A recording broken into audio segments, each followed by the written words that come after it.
Hi dear English learners, welcome back to your English Academy YouTube channel. Okay, ಪ್ರೀತಿಯ ಇಂಗ್ಲೀಷನ್ನು ಕಲಿತಕ್ಕಂಥ English ಆಕಾಂಕ್ಷಿಗಳಿಗೆ ಕೆಲವೊಂದಿಷ್ಟು ಕನ್ನಡದಿಂದ ಇಂಗ್ಲೀಷನ್ನು ಕಲೀಲಿಕ್ಕೆ ಹೆಲ್ಪ್ ಆಗಲಿ ಅಂತಕ್ಕಂಥ ಒಂದು ದೃಷ್ಟಿಕೋನವನ್ನು ಇಟ್ಕೊಂಡು ನಾನು ನಿಮ್ಮ ಮುಂದೆ ಏನಪ್ಪ ಅಂದರೆ ಕೆಲವೊಂದಿಷ್ಟು ಕನ್ನಡ ಸೆಂಟೆನ್ಸ್ಗಳನ್ನು ಇಂಗ್ಲೀಷ್ನಲ್ಲಿ ಹೇಗೆ ಹೇಳೋದು, ಹೇಗೆ ಕಲಿಯೋದನ್ನು ನಾನೀಗ ಹೇಳಿಕೊಡ್ತೀನಿ. Okay, the first sentence is ನಿಮ್ಮ ಇಚ್ಛೆಯಂತೆ ಆಗಲಿ. ಈಗ ಮಾತಾಡಬೇಕಾದ್ರೆ ನಿಮ್ಮ ಅಂದ್ಕೊಂಡಾಗಲಿ, ನಿಮ್ಮ ಇಚ್ಛೆಯಂತೆ ಆಗಲಿ ಅಂತ ಹೇಳ್ತಾರೆ. ಅದನ್ನು ನಾವು ಇಂಗ್ಲೀಷಲ್ಲಿ ಯಾವ ರೀತಿ ಹೇಳ್ತೀವಪ್ಪ ಅಂದ್ರೆ ಆ್ಯಸ್ ಯು ಪ್ಲೀಸ್.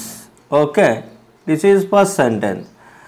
ಹಾಗಾದ್ರೆ ಎರಡನೇ ಸೆಂಟೆನ್ಸ್ ಯಾವುದಪ್ಪ ಅಂತಂದ್ರೆ ನೀವು ನನಗಾಗಿ ಸ್ವಲ್ಪ ಸಮಯವನ್ನು ವ್ಯಯಿಸುತ್ತೀರಾ, ನೀವು ನನಗಾಗಿ ಒಂದು ಸ್ವಲ್ಪ ವೆಯ್ಟ್ ಮಾಡ್ತೀರಾ, ಕಾಯ್ತೀರಾ ಅಂತ ಇಂಗ್ಲೀಷ್ನಲ್ಲಿ ಯಾವ ರೀತಿ ಹೇಳ್ತೀವಪ್ಪ ಅಂದ್ರೆ could you spare a few moments for me. ನನಗೋಸ್ಕರ ನೀವು ಒಂದು ಸ್ವಲ್ಪ ವೆಯ್ಟ್ ಮಾಡ್ತೀರಾ ಅಂತ ಹೇಳೋದನ್ನು ನಾವು ಇಂಗ್ಲೀಷ್ನಲ್ಲಿ ಯಾವ ರೀತಿ ಹೇಳ್ತೀವಿ? Could you spare a few moments or few minutes for me. Okay, then next third sentence. Which one is third sentence? ನಾನು ಕುಳಿತುಕೊಳ್ಳಬಹುದೇ. ಈಗ ನೀವೆಲ್ಲಾದರೂ ಹೋದಾಗ ನೀವು ಅಲ್ಲಿ ಪ್ಲೇಸಲ್ಲಿ ಕೂತ್ಬೋದು ಅಂತ ಕೇಳ್ತಿರಲ್ಲ, ಇದನ್ನ ನಾನು ಇಂಗ್ಲೀಷಲ್ಲಿ ಯಾವ ರೀತಿ ಹೇಳೋದಪ್ಪ ಅಂದ್ರೆ will you please let me sit. ಯಾವ ರೀತಿ ಹೇಳೋದು? Will you please let me sit. ನಾನು ಕುಳಿತುಕೊಳ್ಳಬಹುದೇ, will you please let me sit ಅಂತ ಹೇಳಿ. ನೆಕ್ಸ್ಟ್ ನಾಲ್ಕನೇ ಸೆಂಟೆನ್ಸು, ನೀವು ದಯವಿಟ್ಟು ಸಣ್ಣಗೆ ಮಾತನಾಡುವ ಕೃಪೆ ಮಾಡುವಿರಾ. ಇದನ್ನ ಹೇಗೆ ಹೇಳ್ತೀವಿ? Will you mind speaking a bit softly please. ಅಂದರೆ ಒಂದು ಸ್ವಲ್ಪ ಸಾವಕಾಶ ಮಾತಾಡ್ರಿ ಅಂತ ಯಾವ ರೀತಿ ಹೇಳ್ತೀವಪ್ಪ ಅಂದರೆ will you mind speaking a bit softly please. Okay, then next fifth sentence is ಸ್ವಲ್ಪ ಸಣ್ಣಗೆ ಮಾತನಾಡಿ ಎಂದು ಕೇಳಿಕೊಳ್ಳಬಹುದೇ. ಅಂದರೆ ಒಂದು ಸ್ವಲ್ಪ ಸ್ವಲ್ಪ ಸಾವಕಾಶ ಮಾತಾಡ್ರಿ ಅಂತ ನಾನು ಹೇಳ್ಬೋದೇ ಅಥವಾ ಕೇಳ್ಕೋಬೋದೇ ಅಂತ. ಇದನ್ನ ಇಂಗ್ಲೀಷಲ್ಲಿ ನಾವು ಯಾವ ರೀತಿ ಹೇಳ್ತೀವಪ್ಪ ಅಂದ್ರೆ will you please speak slowly. ನೀವು ದಯವಿಟ್ಟು ಸ್ವಲ್ಪ ಸಾವಕಾಶವಾಗಿ ಮಾತಾಡ್ತೀರಾ ಅಂತ ಈ ರೀತಿ ಇಂಗ್ಲೀಷಲ್ಲಿ ಪ್ಲೀಸ್ ಅಂತಕ್ಕಂಥದ್ದು. ಪ್ಲೀಸ್ ಏನು ಮಾಡುತ್ತೆಪ್ಪ ಅಂದ್ರೆ ನಿಮ್ಮ ಒಂದು ಧನ್ಯತಾ ಭಾವವನ್ನು, ನಿಮ್ಮ ಸಾಫ್ಟ್ನೆಸ್ಸನ್ನು, ನಿಮ್ಮ ಇನೋಸೆಂಟನ್ನು ತೋರಿಸ್ಕೊಡುತ್ತೆ. ಓಕೆ, ನೆಕ್ಸ್ಟ್ ಆರನೇ ಸೆಂಟೆನ್ಸು ಸ್ವಲ್ಪ ಸರಿಯುತ್ತೀರಾ. ಈಗ ಎಲ್ಲರೇ ಕೂತಿರ್ತಾರಲ್ಲ ಅಥವಾ ನಿಂತಿರ್ತಾರಲ್ಲ ಇಲ್ಲಿ ಕ್ಯೂವಲ್ಲಿ, ಆ ಟೈಮ್ನಾಗ ಸ್ವಲ್ಪ ಸರಿತೀರ ಅಂತ ಕೇಳ್ತಾರಲ್ಲ, ಅದನ್ನೇ ಯಾವ ರೀತಿ ಹೇಳ್ತೀವಪ್ಪ ಅಂದ್ರೆ ನಾವು ಇಂಗ್ಲೀಷಲ್ಲಿ will you please move a bit. ಒಂದು ಸ್ವಲ್ಪ ಸರಿತೀರಾ. ಇಂಗ್ಲೀಷಲ್ಲಿ ಯಾವ ರೀತಿ ಹೇಳ್ತೀವಿ? Will you please move a bit. Okay, ನಿಮಗೆ ಭಾಳಷ್ಟು ಯೂಸ್ ಆಗ್ತದೆ ಅಂತ ನಾನು ತಿಳ್ಕೊಂಡಿದ್ದೀನಿ. ಓಕೆ, ನೆಕ್ಸ್ಟ್ ಸೆವೆಂತ್ ಸೆಂಟೆನ್ಸ್, ನನ್ನ ಸಹಾಯ ಪಡೆಯಿರಿ.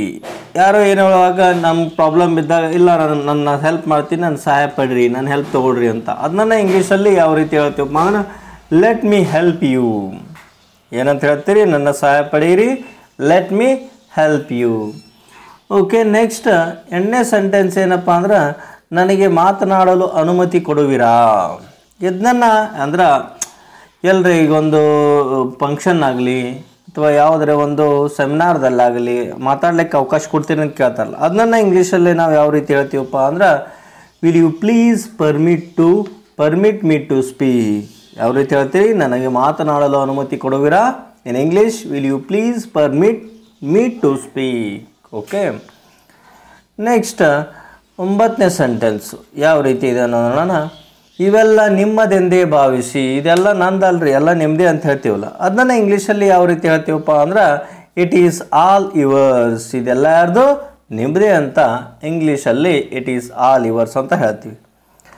ನೆಕ್ಸ್ಟ್ ಲಾಸ್ಟ್ ಸೆಂಟೆನ್ಸು, ದಯವಿಟ್ಟು ನನ್ನ ಕಡೆ ಗಮನ ಕೊಡುವಿರಾ.